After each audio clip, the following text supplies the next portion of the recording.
सभी को मेरा प्यार भरा नमस्कार। मैं प्रशांत सोलंकी स्वागत करता हूं आप सबका आपके अपने परिवार रैंकर्स गुरुकुल पर।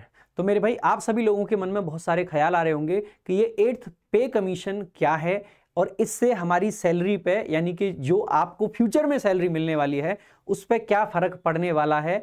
तो कुछ जगह पे आप देख रहे होंगे कि सैलरी 3 गुना हो जाएगी, तो कुछ कह रहे हैं कि कुछ नहीं बढ़ने वाला है। तो बहुत सारे तरीके की बातें चल रही हैं। मैं आपको एक एक जानकारी एकदम सटीक इस वीडियो के माध्यम से देने वाला हूं। तो सबसे पहले वीडियो को लाइक कर दीजिएगा, शेयर कर दीजिएगा, और अगर अब तक रैंकर्स गुरुकुल परिवार को आपने सब्सक्राइब नहीं करा है तो फटाफट से सब्सक्राइब करके जुड़ जाइए। एकदम सटीक जानकारी आपको इस पूरे वीडियो में मिल जाएगी।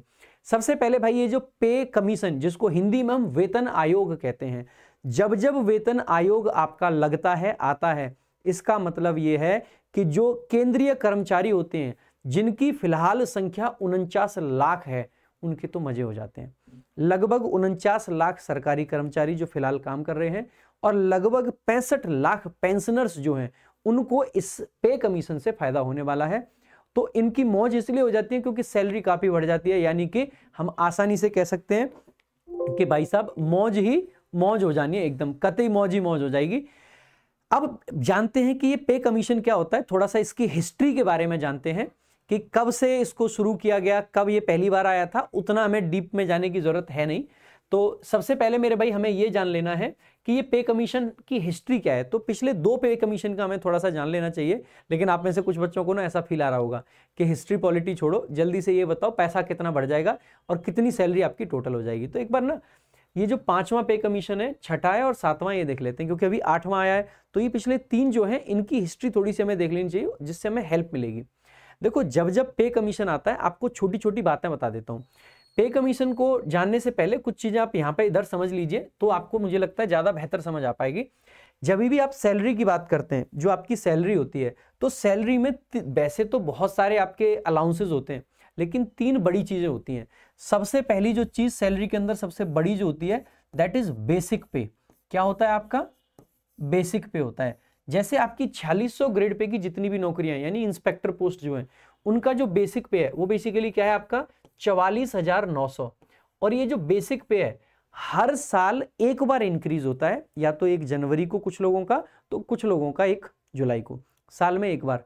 कितना इंक्रीज होता है? लगभग 3%। एग्जैक्ट नहीं, लगभग 3%, क्योंकि वो थोड़ा राउंड फिगर में रखना होता है, जिससे कि आगे की सैलरी की कैलकुलेशन गड़बड़ ना हो। क्यों?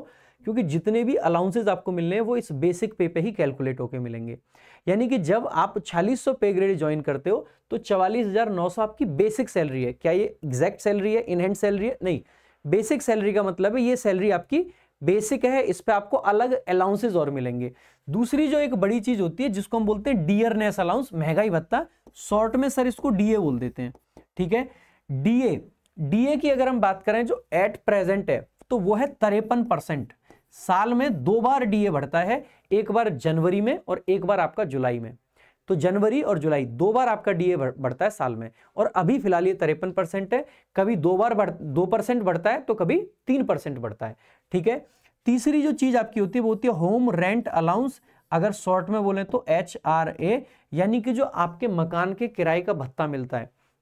इसकी हम बात करें तो एट प्रेजेंट जो एक्स सिटीज होती हैं, उनमें ये 30% है। अब आप अक्सर करके देखते होंगे X cities, Y cities, Z cities, उनमें सैलरी में फर्क आता है। वो फर्क सिर्फ और सिर्फ आपका HRA की वजह से होता है, क्योंकि कहीं पे 30% है, तो कहीं पे 20 है, तो कहीं पे आपका 10% है। इस प्रकार का HRA है।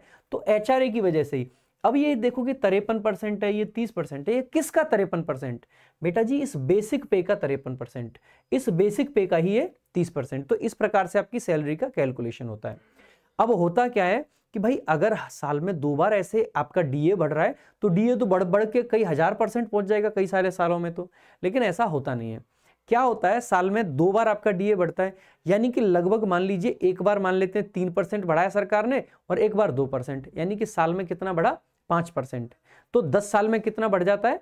50%। तो ऐसा माना जाता है कि लगभग हर 10 साल में पे कमीशन का गठन होगा। तो 50, 55 या 60% तक जब तक डीए जाएगा, तब तक एक नया पे कमीशन आ जाएगा, और फिर डीए को ले आते हैं दोबारा से 0 पे। यानी कि वैसे देखोगे ना, जब 2006 से और 16 का पीरियड था, उसमें डीए बहुत बढ़ गया था उस टाइम पे, क्योंकि कांग्रेस की सरकार थी, खूब भर भर के डीए बढ़ाया था उन्होंने, तो काफी डीए उस टाइम पे बढ़ गया था, 125% शायद था उस टाइम पे जब 7वां पे कमीशन लगा था। तो अगर हम यहाँ पे ये देखें कि ये जो एचआरए है, डीए है, इसका क्या फर्क पड़ेगा पे कमीशन पे, तो ध्यान देंगे जब भी पे कमीशन आपका आएगा तो वो बेसिक पे को तो क्या कर देगा, बढ़ा देगा। एक आपका ये फिटमेंट फैक्टर निकालते हैं, क्या निकालते हैं मेरे भाई, फिटमेंट फैक्टर। फिटमेंट फैक्टर क्या होता है, इसके बारे में अगर सिंपल बात शब्दों में जानना चाहते हो तो मेरे भाई बहुत सिंपल सी बात है कि इस बेसिक पे को कितने गुना कर देंगे, जितने गुना हो जाता है वही फिटमेंट फैक्टर है।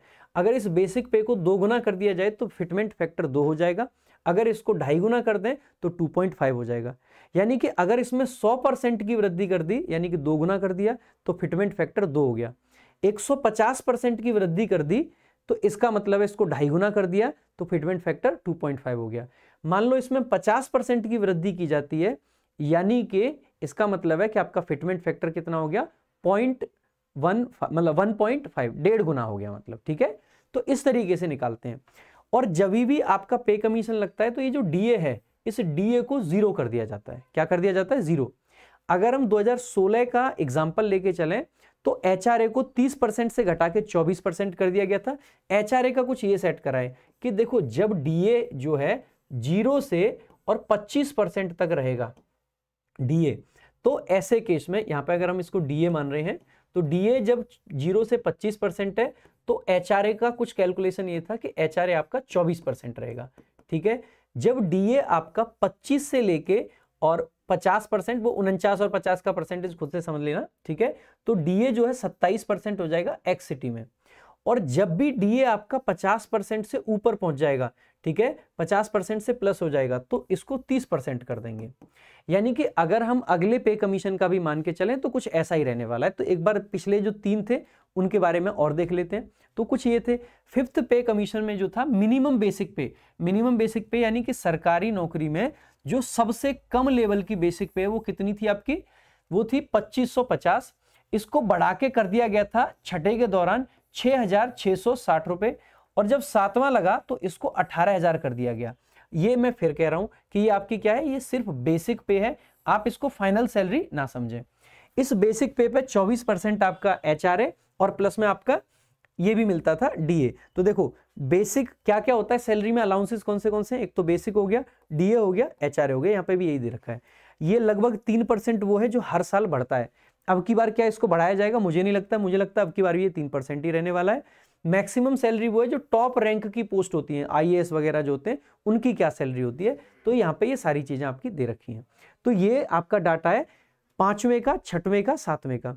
जो आपका यहाँ पे पे कमीशन था, अगर मैं ये कहूं कि सैलरी कितनी बढ़ेगी, तो सब कुछ डिपेंड किस पे कर रहा है मेरे भाई, कि बेसिक पे को कितना बढ़ाएंगे। बेसिक पे कितनी बढ़ाएंगे ये हर न्यूज़पेपर ने अपना अलग अलग अप्रोक्सीमेशन दिया है, लेकिन कितनी बढ़ेगी ये जानने के लिए अगर हम ये समझें कि जब 5वें वाले से, ठीक है, और छठा वाला आया, तो यानी 5th से 6th पे कमीशन आया था, तो जो फिटमेंट फैक्टर था मेरे भाई, है ना, फिटमेंट फैक्टर जो था ये था आपका 1.86%, सॉरी 1.86% नहीं, मतलब 1.86 आपका फिटमेंट फैक्टर था, जिसकी वजह से हम ये कह सकते हैं कि 86% आपकी बेसिक पे को बढ़ा दिया गया था। जब 6वें से 7वां वेतन आयोग लगता है तो फिर क्या होता है मेरे भाई, फिटमेंट फैक्टर अब की बार जो जाता है वो 2.57 जाता है, यानी जो बेसिक पे थी उसको 157% से बढ़ा दिया गया, यानी कि 1.5 गुने से ज्यादा आपकी सैलरी वहां पे मतलब बढ़ाई गई, यानी कि 2.5 गुना कर दिया गया। पहले अगर 10 रुपए थी तो लगभग 25 कर दिया गया, और इसी का ये परिणाम था कि लगभग जो 7000 बेसिक पे थी मिनिमम, उसको लगभग 18000 कर दिया गया 2.57 का फिटमेंट फैक्टर लगा के। तो ये आपको समझ आ गया। अब की बार कितनी सैलरी बढ़ सकती है, तो एक तो ये समझना मेरे भाई कि ये जो फिटमेंट फैक्टर है ना, इसका क्या रोल है, तो ये बेसिक पे को बढ़ाता है।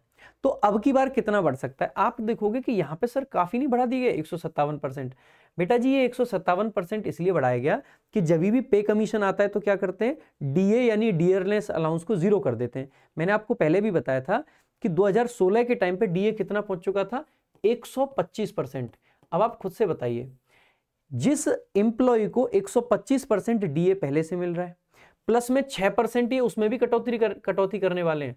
जो एचआरए 30% था उसको 24 पे लाने वाले हैं। तो 125 और 6 यानी कि 131% आप घटा दोगे ना मेरे भाई, 131% को हटा दोगे ना, 125% डीए खत्म कर दिया और 6% एचआरए जो था 30 से उसको कितने पे ले आए थे, 24 पे, क्योंकि 27 बाद में हुआ, फिर 30 बाद में पहुंचा। तो 131 तो ये कमी करने वाले थे। तो इसका मतलब है इन्होंने कहा कि देखो 131 हमें कम करना है, तो ये तो आपका अधिकार है।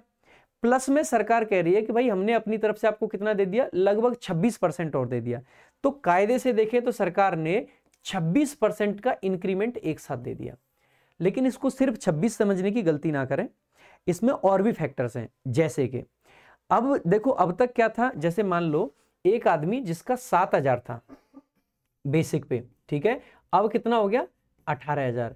अब जैसे हर साल आपका डीए बढ़ता है, मान लेते हैं डीए 3% बढ़ता, तो पहले 7,000 का 3% बढ़ता, तो 7 तिया 21, 210 रुपए बढ़ रहे थे।